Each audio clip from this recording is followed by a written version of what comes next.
तो तब ऐसे परम तपस्वी भरद्वाज मुनि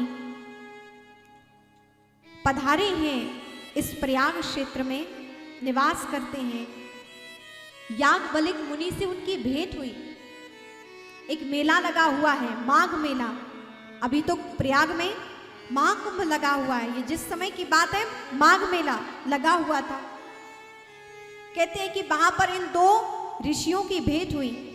भरद्वाज ऋषि ने जो ही याज्ञवल्क्य ऋषि के दर्शन किए, जो परम तपस्वी, परम ब्रह्मवेत्ता, परम ज्ञानी संत के जब दर्शन हुए और जब मेला समाप्त हुआ, साधुओं का जमगण अपने अपने स्थान, अपनी अपनी गुफाओं की ओर जाने लगे, तो भरद्वाज ऋषि ने सबको जाने दिया, लेकिन याज्ञवल्क्य जी के चरणों में बैठ गए, उनके चरण पकड़ लिए।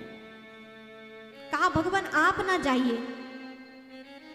याज्ञवल्क्य ऋषि ने कहा, हे भरद्वाज ऋषि, आप तो परम ज्ञानी हैं। इतने दिन से हम आपके समक्ष दिव्य दिव्य भगवान की लीला गुणानुवाद गायन किया, तपश्चर्या की, दिव्य प्रभु की कथा का संवाद चला, और अब जाने का समय हुआ तो आप हमें जाने दीजिए, आप क्यों रोक रहे हैं?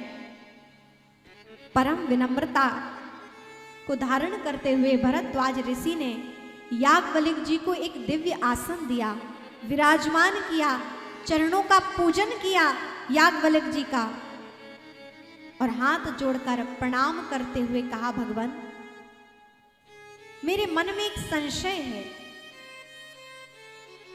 भरद्वाज ऋषि की ऐसी बात सुनकर याज्ञवल्क्य जी कहने लगे, हे ऋषिवर, आप जैसे परम ज्ञानी और उनके मन में संशय, ये तो बात कुछ ठीक नहीं लगती। आप जैसे परम ज्ञानी संत शिरोमणि, आपको भला कैसा ही कौन सा ही संशय हो सकता है?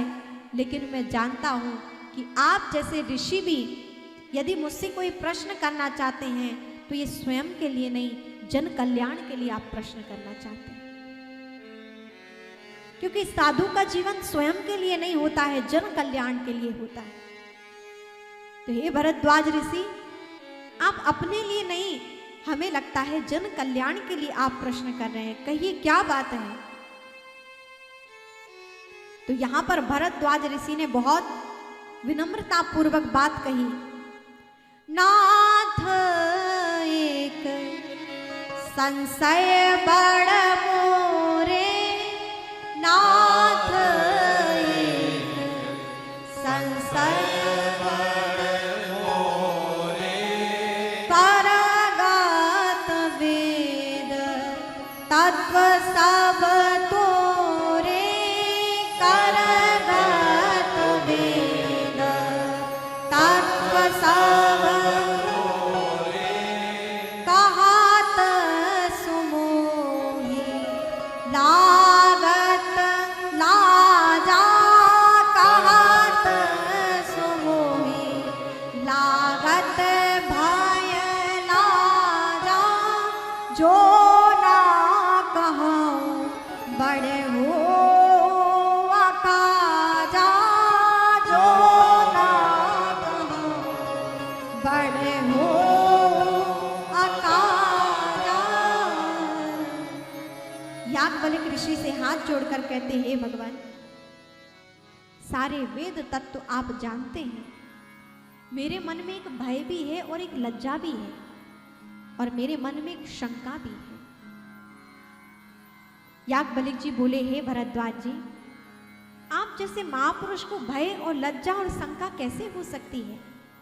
बड़ी विनम्रता पूर्वक भरद्वाज ऋषि ने कहा, हे भगवान, भय मुझे इस बात का कि कहीं आप ये ना सोचें कि हम आपकी परीक्षा करने के लिए आपसे प्रश्न पूछ रहे हैं। कई बार कुछ लोग होते हैं ना कि संत महापुरुषों से ऐसे ऐसे प्रश्न लेकर जाते हैं, उत्तर उन्हें स्वयं पहले से पता होता है, पता करके आते हैं, लेकिन फिर भी संतों से प्रश्न करते हैं, व्यासों से प्रश्न करते हैं इस बात के लिए कि हम इनकी परीक्षा ले सकें कि ये जानते हैं कि नहीं जानते, है ना? लेकिन महापुरुषों को सब पता रहता है कि आप किस भाव से उनके समक्ष आए हो। और निवेदन करो कि यदि अभिमानी होकर जाओगे महापुरुषों के समक्ष तो कुछ प्राप्त ना होगा। पहले से ही भर कर जाओगे तो कुछ ग्रहण करने की आप में जब वह सीमा ही नहीं होगी तो वहां से आप कुछ ग्रहण करके नहीं आ सकते। जब आप अभिमान से भरे होगे, आशंकाओं से भरे होगे, प्रश्नों से भरे होगे, तो वहां से क्या ही लेकर आ पाओगे। महापुरुषों के पास जब भी जाएं तो विनम्रता से जाएं, श्रद्धा से जाएं और भगवान की ही चर्चा आप उनके समक्ष करें, उनकी परीक्षा लेने के लिए नहीं। बहुत से कुछ ऐसे लोग होते हैं जो महापुरुषों के समक्ष अपने आप को सिद्ध करने के लिए जाते हैं, परीक्षा लेने के लिए उनकी। एक व्यक्ति संत के पास गया और कहा कि जो गणेश जी महाराज का धड़ था और उनको सूंड लगाई गई थी, जब कटा गणेश जी महाराज का सर भगवान के त्रिशूल से, तो उनका वो सर कहाँ है? आप बताइए वो सर कहाँ गया? और हाँ, वो सर कहाँ गया ये आप हमें कब तक बताएंगे गुरुदेव? अब संत भी समझ गए कि ये किस प्रकार का व्यक्ति है, तो उन्होंने कहा एक बात है, जब गणेश जी महाराज का सर कटा तो तुम पूछते हो कि उनका सर कहाँ है? तो हाथी का सर लगाया गया था उनके मुख पर, तो तुम पता करना कि पहले हाथी का धड़ कहाँ है। जब तुम्हें पता चल जाए तब आना, मैं भी बता दूंगा कि गणेश जी का सर कहाँ है।